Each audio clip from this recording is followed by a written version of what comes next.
Student, कैसे हैं आप? ठीक ठाक खैरियत। आज का हमारा एक न्यू टॉपिक है, वो है व्हाट इज़ मोल। मोल क्या है, केमिस्ट्री में इसका इस्तेमाल कहाँ होता है, इसके यूजेस कहाँ हैं, केमिस्ट्री में इसको क्या कहते हैं। दूसरे नंबर पर इसको हम सीक्रेट यूनिट ऑफ केमिस्ट्री भी मोल को कहते हैं।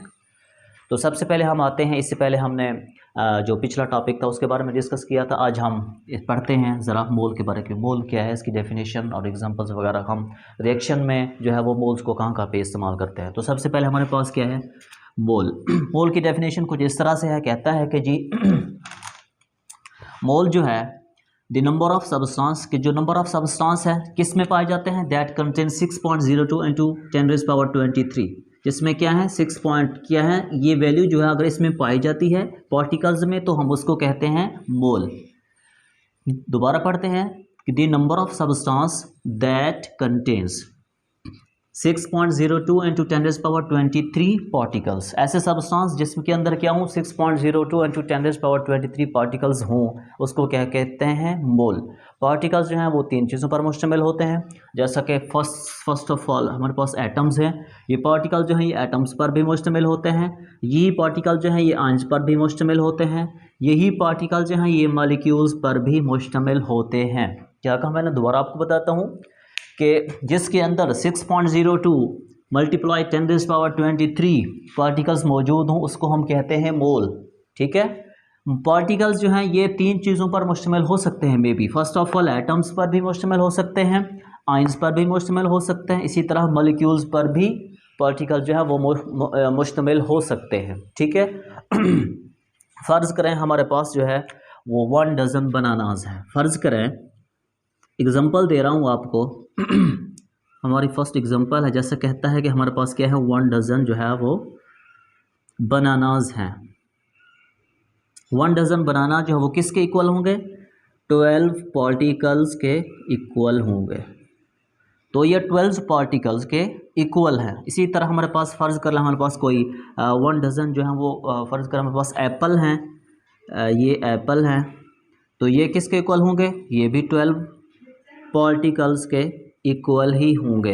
इसी तरह हमारे पास 1 डज़न जो है वो ऑरेंजीज़ हैं, वो भी कितने 12 पार्टिकल्स के इक्वल होंगे। इसी तरह जो ये वैल्यू है हमारे पास, कहता है कि जो 1 मोल है, 1 मोल है ये किसके इक्वल होगा, 6.02 इंटू 10⁻23, ये जो है ये इसके इक्वल होंगे। 1 मोल जो है ये 1 मोल किसके इक्वल होता है, 6.02 इंटू 10⁻23, इस वैल्यू के इक्वल है। इसी तरह 6.02 इन मल्टीप्लाई 10⁻23, ये जो किसके इक्वल है, ये 1 मोल के इक्वल ही है।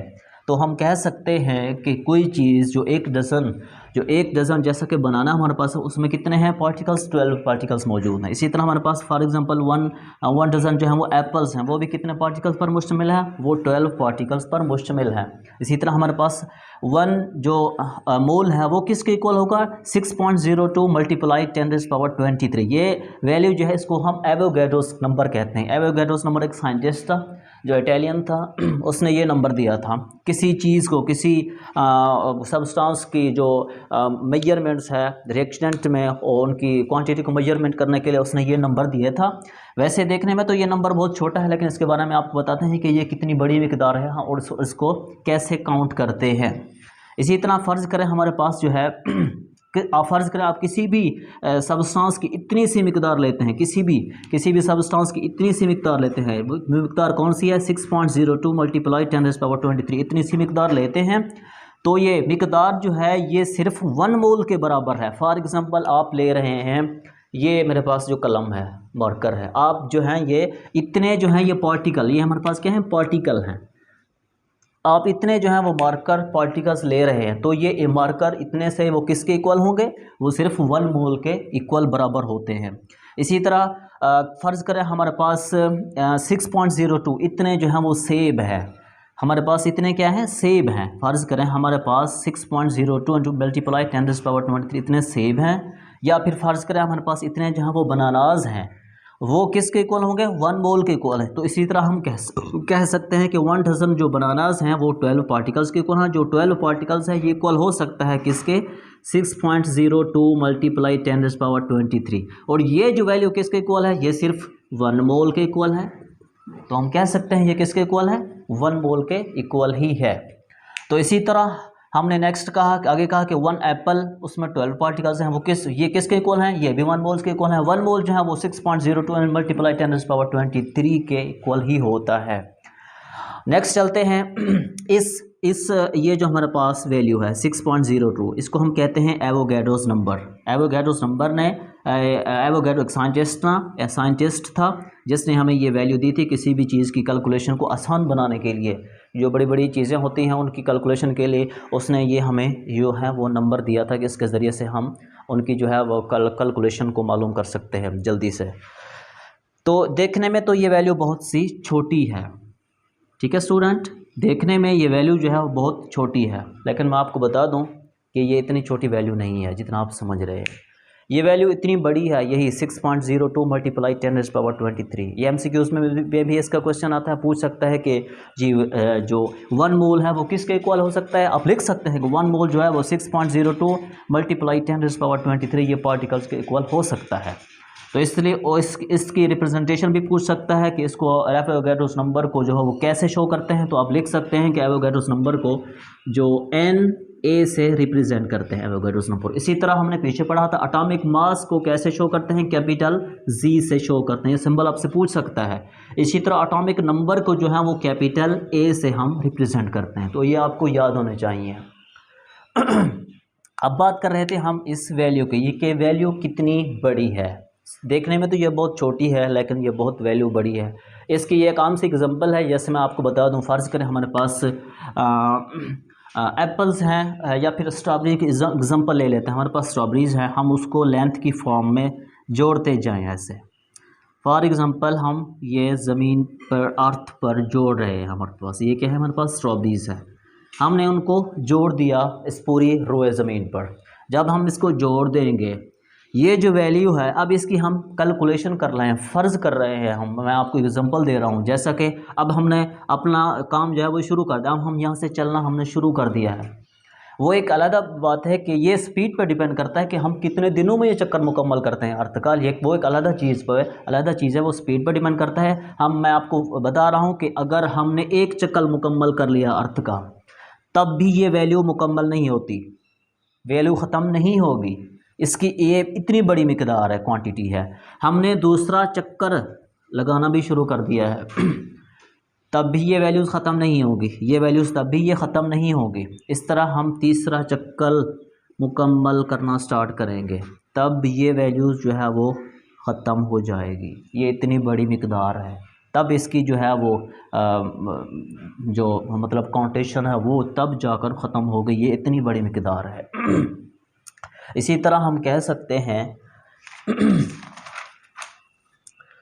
कि अगर सारी दुनिया के लोग, फ़र्ज़ कर लें सारी दुनिया के लोग इसको काउंट करने के लिए बैठ जाएं, सारी दुनिया के लोग इस वैल्यू को काउंट करने के लिए अगर बैठ जाएं, तो तकरीबन इस वैल्यू को काउंट करने में तकरीबन जो है वो 11 साल लग जाएंगे। कितने?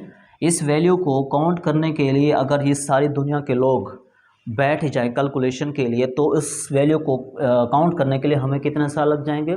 11 साल लग जाएंगे। ये कम से एग्जांपल है।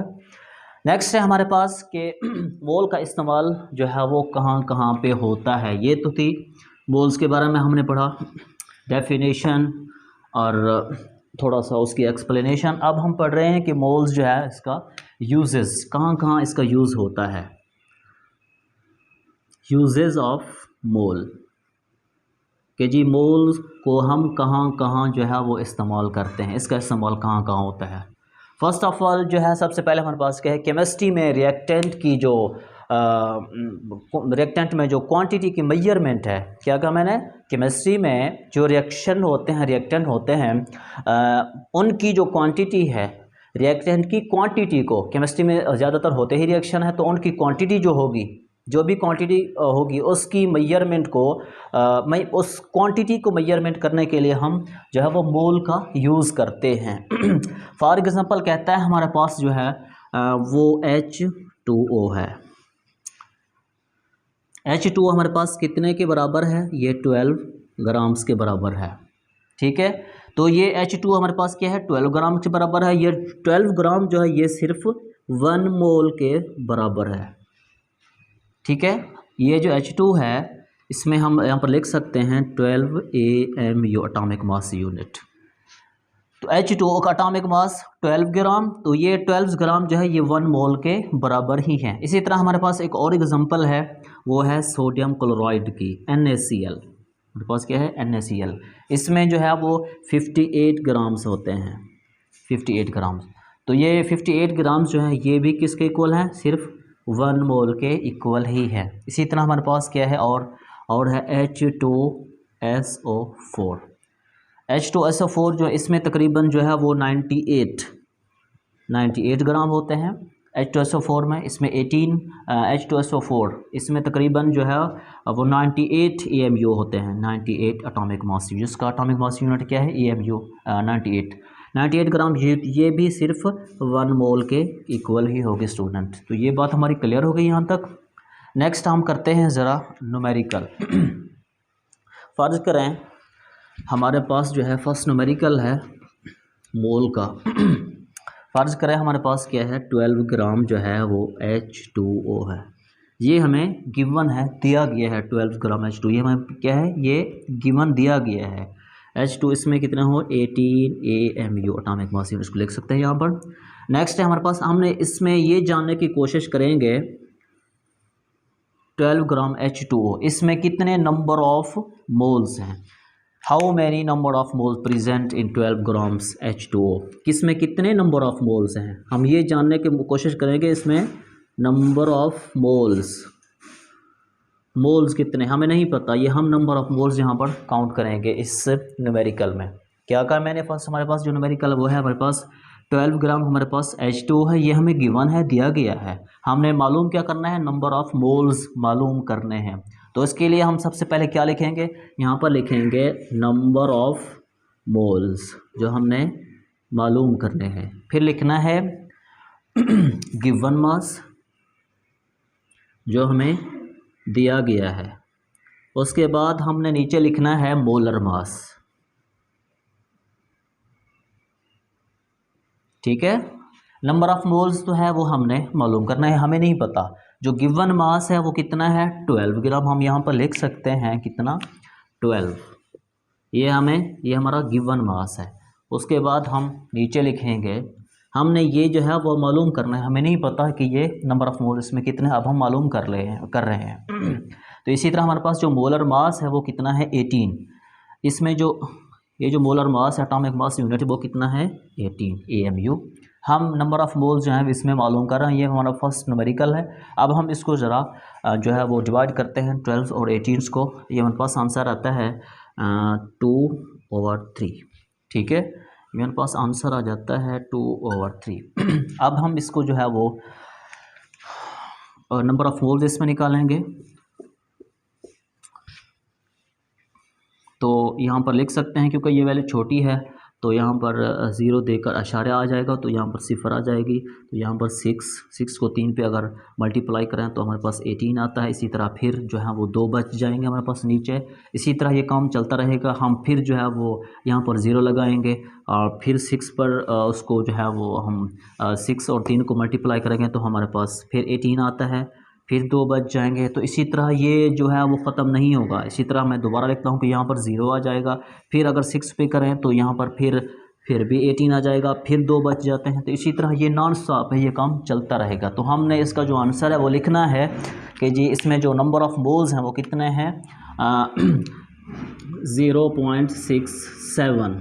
ठीक है, 0.67 इसमें कितने हैं नंबर ऑफ़ मोल्स, इसमेमें 0.67 नंबर ऑफ़ मोल्स मौजूद है। कैसे किया हमने, सबसे पहले हमने किया कि हमारे पास जो 12 ग्राम हमारे पास वो क्या है H2O है।